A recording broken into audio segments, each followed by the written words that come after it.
Hello students, very good morning. आज हम एक बहुत इंपॉर्टेंट टॉपिक डिस्कस कर रहे हैं जिसका नाम है impairment of financial assets. Impairment of financial assets को हम 11th क्लास में प्रोविजन फॉर बैड डेब्ट्स भी कहते थे, और एक और इसका नाम है जिसे बोलते हैं लॉस अलाउंस, जो IFRS 9 में दे रखा है। स्टूडेंट, पूरे इम्पेयरमेंट ऑफ फाइनेंशियल असेट्स पे IFRS 9 अप्लाई होता है फाइनेंशियल इंस्ट्रूमेंट्स। जो पहले हम लोग 11th क्लास में पढ़ते थे या फिर अपने ग्रेजुएशन में पढ़ते थे, उससे प्रोविज़न फॉर बैड डेब्ट अब अलग बनता है। सबसे मेन रीज़न है प्रेजेंट वैल्यू फैक्टर कंसीडर करना, PV फैक्टर कंसीडर होता है। आज के हम इस वीडियो में समझेंगे कि इसका स्कोप क्या है, कि हम किस केस में कौन सी असेट्स, कौन सी फाइनेंशियल असेट्स पे इम्पेयरमेंट कर सकते हैं। सबसे पहले तो ये जानना जरूरी है कि फाइनेंशियल लाइबिलिटी कभी भी इम्पेयर्ड नहीं हो सकती। क्यों? क्योंकि लाइबिलिटी में इम्पेयरमेंट लगा देंगे तो आप एक तरीके से प्रूडेंस के अगेंस्ट है ये, कि आप मान रहे हैं कि लाइबिलिटी को आपको पे नहीं करना पड़ेगा, तो वो चीज़ हमारा स्टैंडर्ड अलाउ नहीं करता है। फिर फाइनेंशियल असेट्स भी सारी की सारी इम्पेयरमेंट आप नहीं कर सकते। जो है जैसे फाइनेंशियल असेट्स को हम क्लासीफाई करते हैं investment in equity, investment in debt और डेरिवेटिव्स। तो इन्वेस्टमेंट इन इक्विटी पे कभी भी इम्पेयरमेंट पॉसिबल नहीं है। क्यों? क्योंकि investment in equity already fair value पे दिखाते हैं, और फेयर वैल्यू थ्रू P&L, अगर आपको ध्यान हो तो FVTPL पे दिखाते हैं। हाँ, कुछ इसका एक एक्सेप्शन होता है, अगर आप चाहें तो आप FVTOCI पे भी दिखा सकते हैं इक्विटी को, लेकिन नॉर्मली हम जो भी अपनी फाइनेंशियल असेट्स होती है इक्विटी नेचर की, वो हम फेयर वैल्यू थ्रू P&L पे दिखाते हैं। तो ऑलरेडी जब कोई भी हमारी फाइनेंशियल असेट्स जब फेयर वैल्यू पे आ गई है ना थ्रू P&L, तो उस केस में इम्पेयरमेंट करने का कोई लॉजिक नहीं रह जाता, क्योंकि वो उसकी ऑलरेडी रियल वैल्यू होती है। इसी तरीके से डेरिवेटिव्स, अगर हमने कोई फाइनेंशियल असेट्स परचेज करी जो डेरिवेटिव नेचर की है, तो उस पर भी हम लोग इम्पेयरमेंट नहीं लगा सकते, क्योंकि वो भी FVTPL पे ही होती है। तो बची कौन सी? बची केवल investment in debt. Investment in debt अगर आपको ध्यान हो तो हम 3 तरीके से क्लासीफाई करते हैं, अमोर्टाइज कॉस्ट पे, FVTOCI पे, FVTPL पे। ये डिपेंड करता है कि आपका बिजनेस मॉडल टेस्ट है या फिर contractual cash flow characteristics test वो पास हो रहा है या नहीं हो रहा, जो हम ऑलरेडी डिस्कस कर चुके हैं। तो अगेन, अगर investment in debt FVTPL nature के हैं तो ऑलरेडी वो फेयर वैल्यू पे है, तो उस पर भी आप इम्पेयरमेंट नहीं कर सकते। तो मीन्स बचा क्या? स्कोप में क्या है, किस पे इम्पेयरमेंट कर रहे हैं हम? केवल इन्वेस्टमेंट इन डेट पे जो अमोर्टाइज कॉस्ट पे है। हाँ, इसके साथ साथ इन्वेस्टमेंट इन डेट जो FVTOCI है उसमें भी इम्पेयरमेंट होता है। और अब कैसे इम्पेयरमेंट होता है और क्यों इम्पेयरमेंट करते हैं, how to calculate impairment of financial assets, या how to calculate loss allowance, या फिर आप कह सकते हैं प्रोविजन फॉर बैड डेब्ट, सिंपल लैंग्वेज में। स्टूडेंट, हमने लास्ट क्लास में पहले ही स्कोप डिस्कस कर लिया था, और हमने डिस्कस किया था कि कौन सी फाइनेंशियल असेट्स पे इम्पेयरमेंट पॉसिबल है। तो हमने कहा था केवल इन्वेस्टमेंट इन डेट पे पॉसिबल है, और वो भी केवल अमोर्टाइज कॉस्ट और FVTOCI पे। तो आज हम एक प्रैक्टिकल एग्जांपल के थ्रू समझते हैं कि अमोर्टाइज कॉस्ट में इन्वेस्टमेंट इन डेट पे कैसे इम्पेयरमेंट होता है। मान लीजिए एक कंपनी है A लिमिटेड, उसने मिस्टर X को लोन दिया 10 लाख का 1 अप्रैल 2025 को, और 10% इंटरेस्ट जो है वो चार्ज करेंगे। 3 साल का टेन्योर है, तो 1 अप्रैल 2025 को लोन दिया, तो 3 साल का टेन्योर है, 10% का इंटरेस्ट है, तो 10 लाख का 10%, 1 लाख का ब्याज हर साल मिलेगा, ऐसा कॉन्ट्रैक्चुअल है। और लास्ट ईयर में 10 लाख जो है थर्ड ईयर में वो भी रिकवर होंगे। अब हम प्रोविज़न फॉर बैड डेब्ट बनाने जा रहे हैं या लॉस अलाउंस कैलकुलेट करने जा रहे हैं, ठीक है। तो ईयर 1 के एंड पे, मतलब 31 मार्च 2026 को हमने चेक किया, ऐसा एस्टिमेट लगाया कि कितना बैड डेब्ट हो जाएगा, ठीक है। तो एक तो हमें अगले साल 1 लाख मिलना है, और उसके अगले साल 1 लाख मिलना है, और 10 लाख का लास्ट में प्रिंसिपल मिलना है, ठीक है। यही कॉन्ट्रैक्चुअल पेमेंट है, क्योंकि 31 मार्च 2026 को 1 लाख का इंटरेस्ट तो रिसीव हो चुका होगा ऑलरेडी। अब हम देख रहे हैं कि फ्यूचर में क्या मिलेगा। हमें लगता है कि 60% हमें पेमेंट जो है इस इंटरेस्ट और प्रिंसिपल्स के नहीं रिकवर होने वाले, ठीक है। तो हमने जो एक्सपेक्टेशन लगाई है उसके हिसाब से 1 लाख का 60%, 60,000 का ब्याज जो है 31 मार्च 2027 को नहीं मिलेगा, और 28 को जो 60,000 का इंटरेस्ट और 6 लाख का प्रिंसिपल, मतलब 6,60,000 और नहीं मिलेंगे। तो सबसे पहले हम क्या करेंगे, इसको PV फैक्टर से मल्टीप्लाई कर देंगे। क्यों? क्योंकि हम ये एस्टिमेट कब लगा रहे हैं, 31 मार्च 2026 को लगा रहे हैं, ठीक है। तो PV फैक्टर ले लिया। हम PV फैक्टर किस रेट से लेंगे? जो हमारा इंटरेस्ट रेट है, IRR है वो, इफेक्टिव रेट वो 10% ही है इफेक्टिव रेट, तो 0.909 0.826, पहले साल का पी फैक्टर 0.909, दूसरे साल का पी फैक्टर 0.826। तो हमने प्रेजेंट वैल्यू निकाल दी 60,000 इंटू 0.909, 54,540 और 6,60,000 इंटू 0.826, तो आ गया 545,160। और टोटल हमने जो है एक्सपेक्टेशन लगाया कि इतना हमें नुकसान हो जाएगा, हमारा इतना बेड डेप्ट हो जाएगा 599,700। इसे बोलते हैं present value of expected credit loss. इसे क्या बोलते हैं? Present value of expected credit loss, और शॉर्ट में बोलते हैं ECL। यही हमारा प्रोविज़न फॉर बेड डेप्ट है। अगर आप ध्यान से देखें तो हमने अब इसमें सबसे इंपॉर्टेंट चीज़ है कि हमने पी फैक्टर कंसीडर किया है, ठीक है। बाकी तो हमने जो एस्टिमेट लगाया है वो हमारे पास्ट एक्सपीरियंस के बेसिस पे लगाया है कि 60% पेमेंट हमें नहीं मिलेगा। Types of expected credit loss, हमारा टॉपिक चल रहा था इम्पेयरमेंट ऑफ फाइनेंशियल एसेट्स, और हमने लास्ट क्लास में एक प्रैक्टिकल डिस्कस किया था कि कैसे एक्सपेक्टेड क्रेडिट लॉस निकालते हैं, प्रेजेंट वैल्यू कैसे कैलकुलेट करते हैं। अब आज उसी चीज़ को हम आगे बढ़ाते हुए डिस्कस कर रहे हैं कि एक्सपेक्टेड क्रेडिट लॉस कितने तरीके के होते हैं। एक्सपेक्टेड क्रेडिट लॉस स्टूडेंट दो तरह के होते हैं, एक होता है life time expected credit loss, एक होता है 12 मंथ एक्सपेक्टेड क्रेडिट लॉस। एक कंपनी को सोचना पड़ता है, जजमेंट लेना पड़ता है कि उसको लाइफ टाइम ECL बनाना चाहिए कि 12 मंथ ECL बनाना चाहिए। ये किस पे डिपेंड करता है? स्टैंडर्ड ने कुछ कंडीशन बता रखी है IFRS 9 ने। लाइफ टाइम ECL तब बनेगा जब हमारी असेट्स क्रेडिट इम्पेयर्ड है या फिर असेट्स में क्रेडिट रिस्क जो है सिग्निफिकेंटली इंक्रीज हो चुका है। कब माना जाएगा कि असेट्स में सिग्निफिकेंटली क्रेडिट रिस्क इंक्रीज हो चुका है?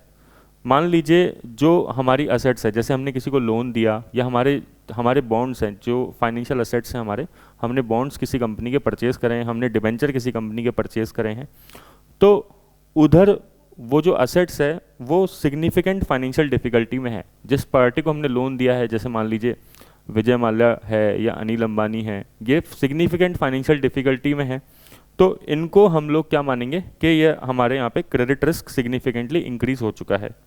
या फिर कोई ब्रीच ऑफ कॉन्ट्रैक्ट हो चुका है, ठीक है ना, उन्होंने पेमेंट देने से कभी मना कर दिया हो, उनका चेक कोई बाउंस हो गया हो, ठीक है ना, तो उसे क्या बोलेंगे? Breach of contract. या फिर डिफ़ॉल्ट इन पेमेंट, वही बात हो गई कि डिफ़ॉल्ट हो गया पेमेंट के अंदर। डेट रीस्ट्रक्चरिंग, ऐसी कंडीशन आ गई कि जो बोरोवर है हमें उसका डेट रीस्ट्रक्चर करना पड़ रहा है, जिस पर्सन ने लोन दिया है ना, वो उसको डेट को रीस्ट्रक्चर कर रहा है। या फिर बैंकरप्सी प्रोसीडिंग्स चालू हो गई है उस पर्सन के अगेंस्ट में, जिसको हमने लोन दिया था उस पर्सन के अगेंस्ट में बैंकरप्सी प्रोसीडिंग चालू हो गई है। तो इस केस में मानेंगे हम कि यहाँ पे life time expected credit loss निकलेगा। और भी एक कंडीशन है कि जिस पर्सन को हमने लोन दिया है या फिर जिस पर्सन की हमने फाइनेंशियल असेट्स परचेज़ करी, जैसे बॉन्ड्स परचेज़ किया, उस कंपनी की सेल बहुत ज़्यादा गिर चुकी है या फिर शेयर प्राइस जो है लगातार गिर रहे हैं, तो हम कहेंगे कि भाई यहाँ पे सिग्निफिकेंट रिस्क अराइज हो चुका है, तो फिर हमें लाइफ टाइम ECL बनाना चाहिए। और अगर इनमें से कोई भी कंडीशन सेटिस्फाई नहीं होती है तो फिर हम 12 मंथ ECL बनाएंगे। 12 मंथ ECL बनाने के लिए हमें जो अगले 12 महीने के अंदर डिफ़ॉल्ट की प्रोबेबिलिटी है उसको कंसीडर करना पड़ेगा। अब एक बात और इम्पॉर्टेंट है स्टूडेंट, अगर मान लीजिए किसी पर्सन ने 30 डेज से ज़्यादा पेमेंट देने में डिले कर दिया, 30 डेज ओवरड्यू हो गया उसका पेमेंट 30 डेज से, तो हम उस केस में लाइफ टाइम ECL बनाएंगे ही। ये मानेंगे कि यहाँ पे क्रेडिट इम्पेयर्ड असेट्स हो चुकी है। आज हम एक प्रैक्टिकल एग्जाम्पल के through impairment of financial assets को समझेंगे। अभी तक हमने इम्पेयरमेंट ऑफ फाइनेंशियल असेट्स के कॉन्सेप्ट से रिलेटेड कई वीडियोस बना दिए हैं। मान लीजिए एक कंपनी ने 10,000 का लोन दिया है, $10,000 का लोन दिया है, ठीक है, और टोटल 4 साल का टेन्योर है, 4 ईयर्स का टेन्योर है, और 6% रेट ऑफ इंटरेस्ट चल रही है। इफेक्टिव रेट भी 6% है। पहले 3 साल निकल चुके हैं हंसी खुशी, मतलब उसमें इंटरेस्ट जो है रिसीव हो चुका है। लास्ट ईयर में इंटरेस्ट और प्रिंसिपल रिसीव होने वाला है, ठीक है, बट हमें 3rd ईयर में आके लास्ट में डाउट लगता है, ठीक है ना, 3rd ईयर में लास्ट में डाउट लगता है कि 4th ईयर में जो है वो इंटरेस्ट और प्रिंसिपल रिसीव होगा या नहीं होगा, क्योंकि कंपनी के जो जिसको हमने लोन दिया है उसकी सिग्निफिकेंट रिस्क यहाँ पे इंक्रीज हो चुकी है, ठीक है। तो अब हमने एस्टिमेट लगाया, जो हम एस्टिमेट लगाते हैं एक्सपेक्टेड क्रेडिट लॉस निकालते हैं, और हमने सोचा कि 4th ईयर में इंटरेस्ट तो बिल्कुल भी रिसीव नहीं होने वाला और प्रिंसिपल जो है 10,000 में से केवल 4,000 ही रिसीव होगा, 4,000 ही रिसीव होगा। तो एक्सपेक्टेड क्रेडिट लॉस इस तरीके से 4600 आ रहा है, जो हमने 3rd ईयर के अंदर एस्टिमेट किया है कि 4th ईयर में ये अमाउंट रिसीव नहीं होगा। 1 साल का पी फैक्टर ले लेंगे। पी फैक्टर ओरिजिनल जो इंटरेस्ट रेट होती है, जो इफेक्टिव रेट होती है, उसी के हिसाब से निकलता है। तो 0.943 आ गया। Life time expected credit loss बन गया 4338। हमने 4600 को 0.943 से मल्टीप्लाई कर दिया। Life time expected credit loss क्यों बोलेंगे? क्योंकि यहाँ पे सिग्निफिकेंट रिस्क इंक्रीज हो चुकी है। जैसी सिग्निफिकेंट रिस्क इंक्रीज होती है तो लाइफ टाइम ईसीएल बनता है। जनरल एंट्री होनी चाहिए पास P and L account debit to loss allowance, important है P and L account debit to loss allowance. लेकिन हमने 3rd ईयर के अंदर चेक किया कि ओल्ड प्रोविज़न का बैलेंस भी आ रहा है 1000 का, मतलब कंपनी पहले से ही 1000 का प्रोविज़न पहले बना चुकी थी, ठीक है ना, पहले के ईयर्स में बनाया होगा। तो अब 4338 का बनाना है टोटल, तो 1000 का पहले आप बना चुके हो, तो अब बैलेंस कितना बनाओगे? 3338, 3338। और 3rd ईयर के अंदर ये एंट्री करने के बाद हमारे पास 3rd ईयर में फाइनेंशियल असेट्स का बैलेंस कितना आएगा? फाइनेंशियल असेट्स टोटल 10,000 की है, क्योंकि जो लोन है वो 10,000 का था स्टार्टिंग में, और इंटरेस्ट रेट और इफेक्टिव रेट सेम है, तो हर साल के बैलेंसेस 10,000 ही निकलेंगे। लॉस अलाउंस जो अब टोटल बन गया वो 4338 बन गया। तो हमारे पास नेट असेट्स बैलेंस शीट में फाइनेंशियल असेट्स कितने की आएगी? 5662 की। अब बात आती है इस पर इंटरेस्ट इनकम कैसे बुक करेंगे, क्योंकि ये लाइफ टाइम ईसीएल है, तो हम लाइफ टाइम ईसीएल के केस में इंटरेस्ट इनकम नेट बैलेंस पे बुक करते हैं। मींस 5662 पे नेट बैलेंस पे 6% के हिसाब से इंटरेस्ट इनकम बुक होगी, फाइनेंस इनकम बुक होगी। कि अगर फाइनेंशियल असेट्स अमोर्टाइज कॉस्ट पे मेंटेन होती है तो उसका इम्पेयरमेंट कैसे होता है, आज की क्लास में हम जानेंगे। अगर फाइनेंशियल असेट्स को हम एफवीटी ओसीआई पे दिखाते हैं तो उसका इम्पेयरमेंट कैसे होता है। देखिए, अगर स्टूडेंट्स हमने फाइनेंशियल असेट्स को एफवीटी ओसीआई मेथड पे दिखाया तो उस केस में इम्पेयरमेंट की जनरल एंट्री पास होती है P and L account debit to OCI, P and L account debit to other comprehensive income. अब बात आती है कि सर ऐसा एंट्री क्यों पास करते हैं, तो इसका लॉजिक समझते हैं। देखिए, इसका एक एग्जांपल लेते हैं इसके लिए। जैसे हमने एक फाइनेंशियल असेट्स परचेज करी है और वो 1 लाख की परचेज करी है ईयर के स्टार्टिंग में, ठीक है, और क्लोजिंग में जो उसकी वैल्यू आ रही है ईयर के एंड में 90,000 आ रही है, वो उसकी फेयर वैल्यू है ना। और इससे हमें पता लगता है कि 10,000 की जो वैल्यू है वो डिक्रीज हो चुकी है। अब क्योंकि 10,000 की वैल्यू डिक्रीज हो गई है, तो हम क्योंकि ओसीआई मेथड फॉलो कर रहे हैं, तो ये जो बैलेंस है 10,000 का जो लॉस है वो कहाँ दिखाएंगे? By other comprehensive income by OCI. 10,000 से हम एक ओसीआई का लेजर भी बना लेते हैं, तो ओसीआई में क्या दिखाएंगे? टू फाइनेंशियल असेट्स 10,000 से। अब स्टूडेंट्स बात ये आती है कि ये जो 10,000 की वैल्यू डिक्रीज हुई है, इसके कई रीजंस हो सकते हैं, लेकिन इसमें से एक रीज़न ये भी है कि इस फाइनेंशियल असेट्स का इम्पेयरमेंट हुआ है ना।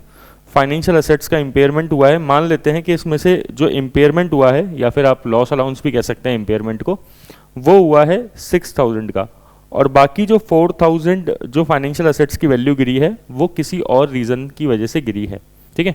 अभी हमने क्या किया? सारे के सारे लॉस को अदर कॉम्प्रहेंसिव इनकम में बाय ओसीआई में ट्रांसफर कर दिया, है ना। ओसीआई में भी टू फाइनेंशियल असेट्स आ गया।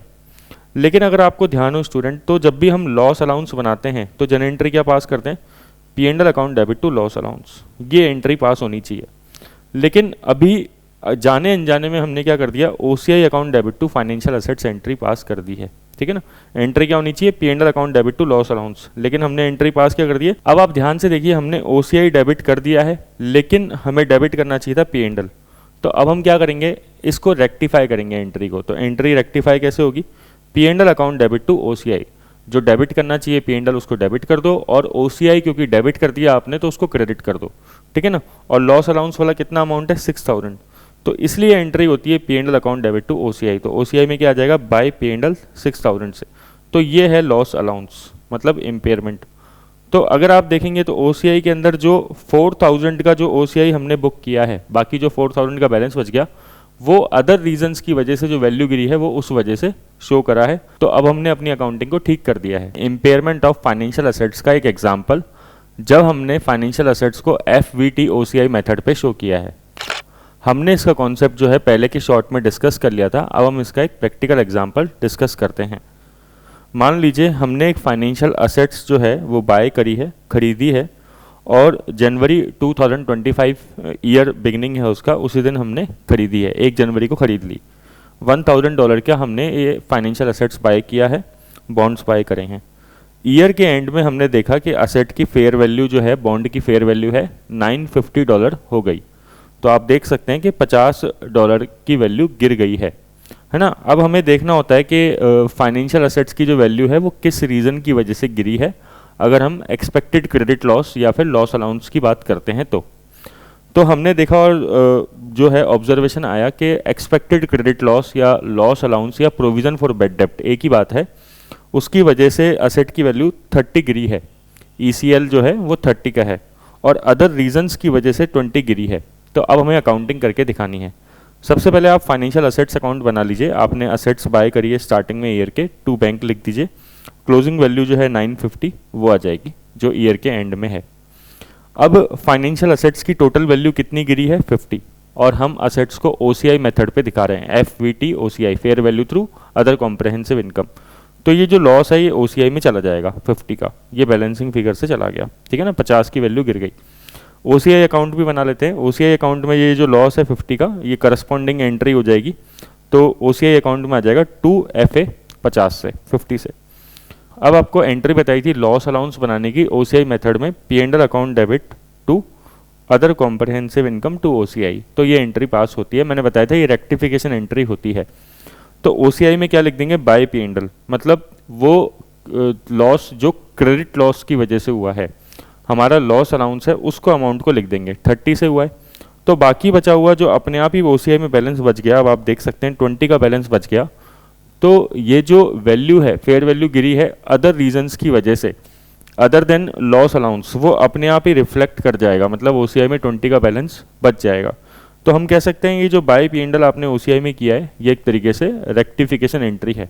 आप चाहें तो यहाँ पे इम्पेयरमेंट लॉस भी लिख सकते थे या लॉस अलाउंस भी लिख सकते थे, बाय P&L की जगह इम्पेयरमेंट लॉस भी आ सकता है या लॉस अलाउंस भी आ सकता है, वरना हम डायरेक्टली एंट्री कर सकते हैं bye P&L। Practical example discuss कर रहे हैं 12 मंथ एक्सपेक्टेड क्रेडिट लॉस का। स्टूडेंट, हमारा टॉपिक चल रहा है इम्पेयरमेंट ऑफ फाइनेंशियल असेट्स, जो हमने पिछले शॉर्ट्स में भी डिस्कस किया था, और उसमें हमने देखा था कि एक्सपेक्टेड क्रेडिट लॉस 2 तरीके से बन सकता है, या तो 12 मंथ एक्सपेक्टेड क्रेडिट लॉस या फिर life time expected credit loss.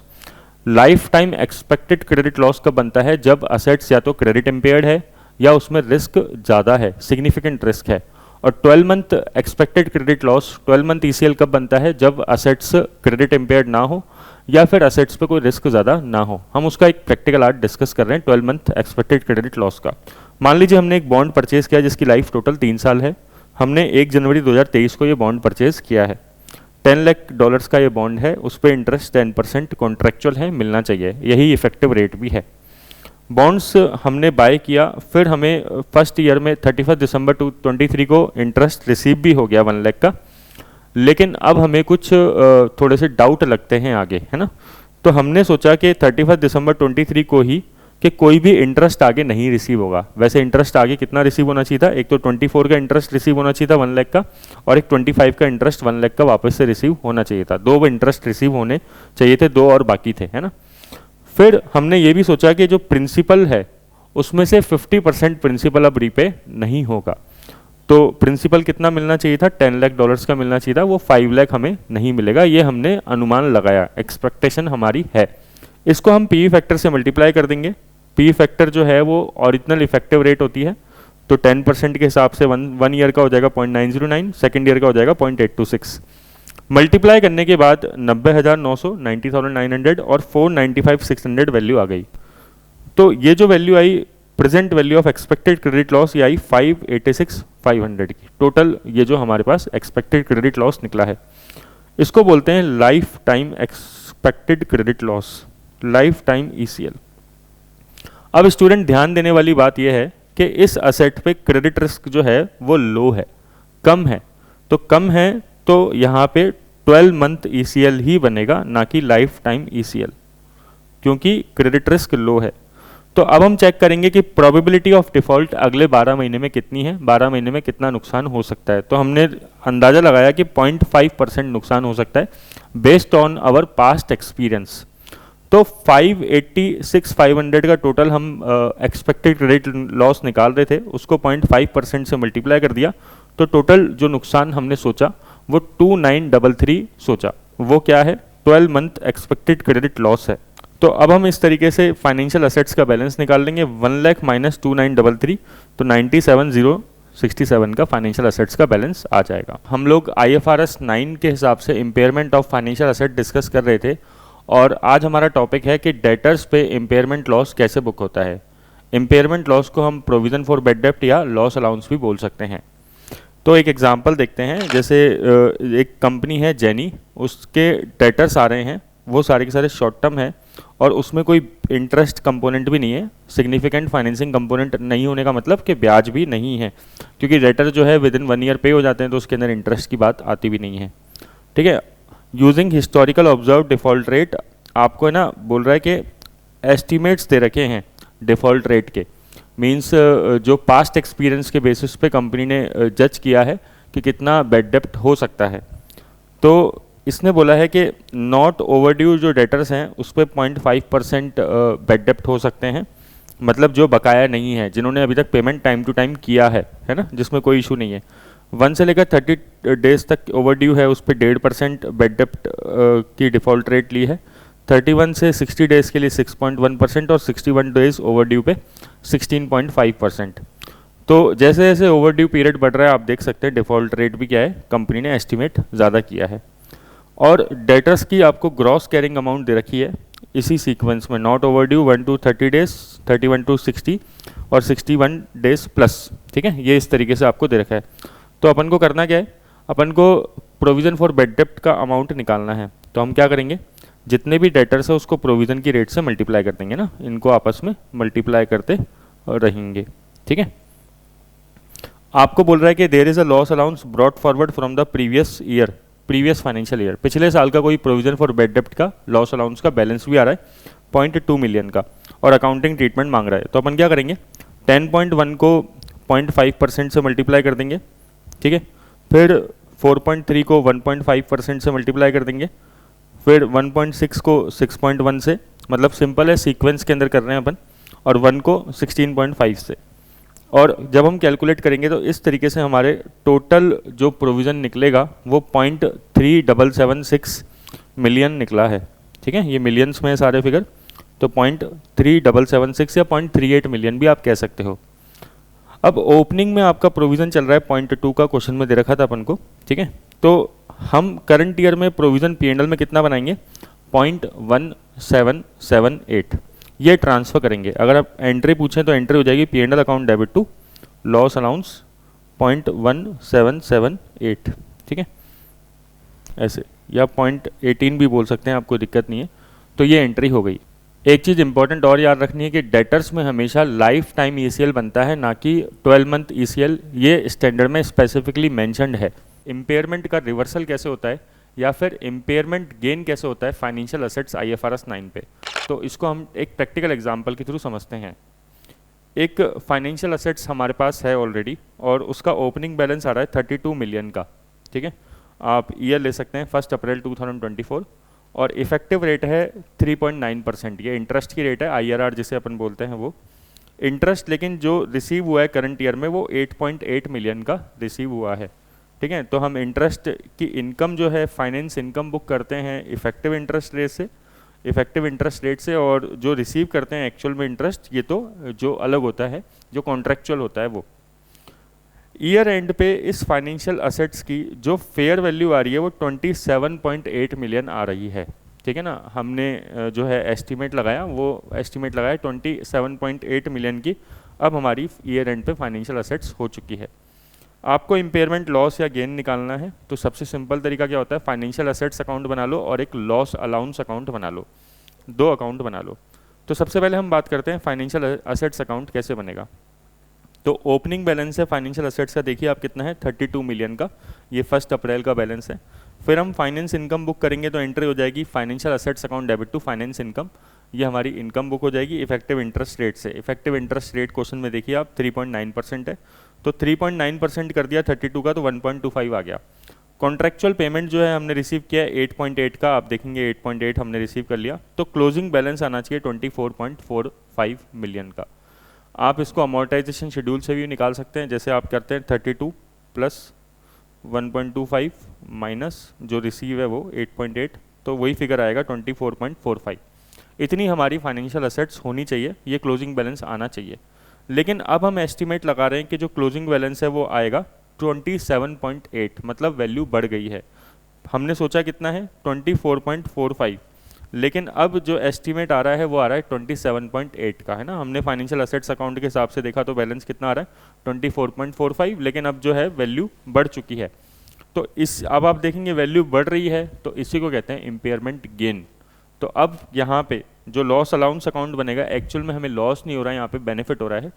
तो वैसे हम एंट्री अगर लॉस होता है तो क्या करते हैं, impairment loss account debit to loss allowance, हम ये एंट्री करते हैं। लेकिन अब की बार loss allowance account debit to P&L कर देंगे, ये गेन हो जाएगा। तो गेन कितने से हो गया, आप देखेंगे कि 24.45 और 27.8 का आप डिफरेंस ले लीजिए, तो एग्जैक्ट अमाउंट आ जाएगा आपके पास 3.35 का। ठीक है, ये गेन हो गया, इसको हम लोग P&L में ट्रांसफ़र कर देंगे।